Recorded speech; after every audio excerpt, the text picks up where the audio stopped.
Assalamualaikum warahmatullahi wabarakatuh. Saya M. Rakib Jamari dari Pekanbaru, Riau, Indonesia. Kajian kita pada hari ini tentang akal, agama dan akal. Jadi agama dan akal itu memang tidak bisa dipisahkan. Bukan saja dalam Islam, afala ta'qilun, afala yatadabbarun, afala tabzurun, afala yanzurun, itu semuanya ke otak arahnya, gunakan otakmu.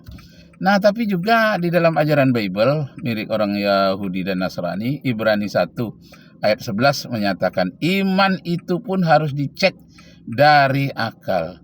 Iman itu adalah bukti dari sesuatu yang bisa terlihat panca indera yang diperiksa oleh akal. Jadi pemaksaan, jadikanlah seluruh bangsa menjadi muridku, umpamanya dalam kitab Matius pasal 28 ayat 19-20, itu harus dengan akal. Bagaimana dengan akalnya? Pada waktu itu yang disebutkan seluruh bangsa itu adalah 12 dari bangsa Yahudi, bukan dari bangsa seluruh dunia.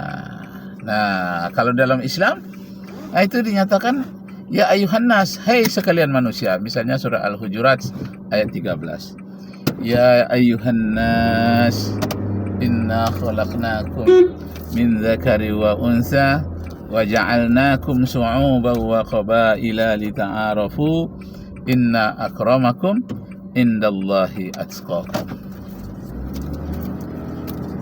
Inna akramakum indallahi atqakum. Hai orang-orang yang ya ayuhan nas, hai sekalian manusia. Ya ayuhan nas, inna khalaqnakum min dzakari wa unsa. Sesungguhnya kami ciptakan, kata Allah, laki-laki dan wanita. Manusia itu terdiri dari laki-laki dan wanita. Dari wa unsa. Wa ja'alnakum syu'uban wa qabaila. Kami jadikan kamu bersuku-suku dan berbangsa-bangsa. Li ta'arafu, untuk saling untuk saling kenal mengenal, saling bantu membantu. Inna akramakum indallahi atqakum. Sungguhnya manusia yang paling mulia di sisi Allah adalah orang yang lebih bertakwa. Nah, jadi masalah akal ini memang sangat penting sekali.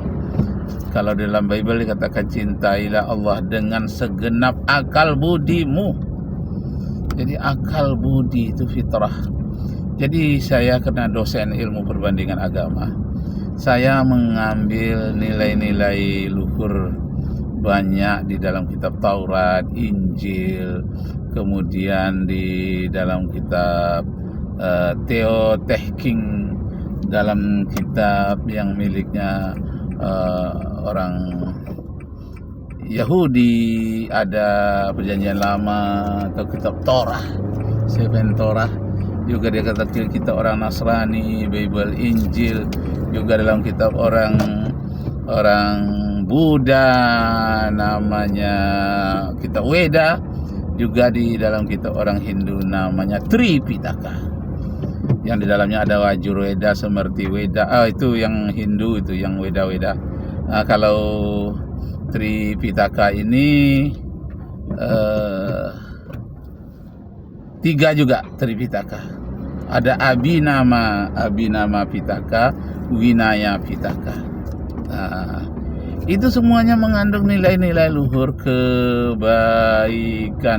Bagaimana manusia menggunakan segenap akal budinya, mengenai hati nuraninya, berbuat baik kepada Tuhannya, artinya tidak menentang Tuhan, dan berbuat baik kepada sesama manusia. Masya Allah. Kalau di dalam agama Buddha ada yang namanya Pancasila. Di antara Pancasila itu adalah Tuhannya berbuat baik kepada Tuhan, kepada manusia, kepada kedua orang tua. Jadi begitu banyaknya. Dan nilai-nilai yang baik yang harus kita terapkan itu seandainya manusia berpeganglah dengan agama secara benar, tidak ada lagi konflik di dunia ini. Macam orang Yahudi, kalau dia berpegang kepada kitab Perjanjian Lama, nilai-nilai luhur budi pekerti di sana, tidak akan ada peperangan dengan Palestina.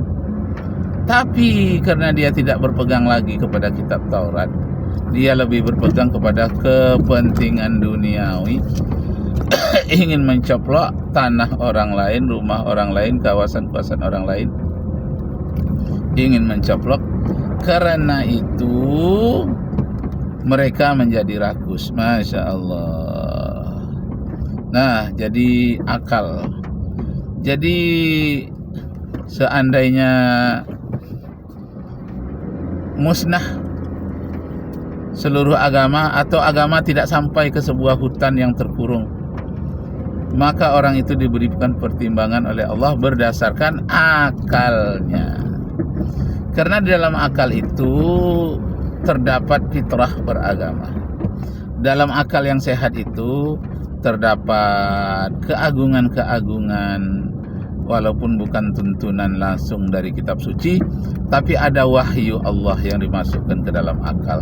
Maka akal manusia itu diberikan oleh Allah itu murni, dapat membedakan yang buruk dan baik. Apakah dia ateis, tak beragama, akalnya tetap bisa membedakan yang buruk, yang baik, paling tidak secara umum, kalaupun tidak secara detail. Allahu Akbar, Allahu Akbar, Allahu Akbar, La ilaha illallah, Wallahu Akbar, Allahu Akbar, walillahil hamd. Namun demikian, Bapak Ibu saudara-saudara sekalian, banyak peristiwa di alam ini yang tidak terjangkau oleh akal. Banyak belum terjangkau oleh akal, artinya melampaui akal. Nah, karena sudah melampaui akal, tapi akal tetap bisa memegang ajaran pokoknya. Karena sudah tak termakan oleh akal, nah disitulah peranan iman. Jadi keimanan masuk di sana. Tapi iman itu tetap dasarnya berkaitan juga dengan akal. Jadi agama itu tak bisa dipisahkan dengan akal. Seiring ada lafaz mengatakan ad-dinu ma'al aqli. Agama itu bersamaan dengan akal. La dina liman la aqilalah. Tidak berlaku hukum agama bagi orang yang tidak berakal. Masya Allah. Ada lafaz yang lain mengatakan ad-dinu ma'al ad-dinu wal aqlu. Waw itu juga waw ma'ah, beserta. Ad-dinu wal aqlu. Agama itu bersamaan dengan akal. La dina liman la aqilalah. Tidak ada artinya hukum agama bagi orang yang tidak berakal. Allahu Akbar, Allahu Akbar, Allahu Akbar, Allahu Akbar, La ilaha illallah, Wallahu Akbar, Allahu Akbar, walillahil hamd. Bapak Ibu saudara sekalian, masalah menggunakan akal, nah ini penting sekali. Akal itu berkaitan dengan adab. Man la adaba fala alima walau kana aliman. Siapa yang tak berakal, tak berakhlak, sesungguhnya dia tidaklah berilmu, sekalipun kelihatannya seperti orang alim, kayak tinggi akal dipekertinya. Tapi kalau dia tidak berakhlak, maka dia bukanlah orang alim. Jadi orang-orang yang berakal itu dia alim, orang-orang yang berakal itu dia taat, orang-orang yang berakal itu dia berbudi pekerti. Orang-orang yang berakal itu selalu menjaga keseimbangan pola pikirnya, keseimbangan rohani dan jasmaninya. Itu digunakan oleh orang-orang berakal. Pernah terjadi perdebatan antara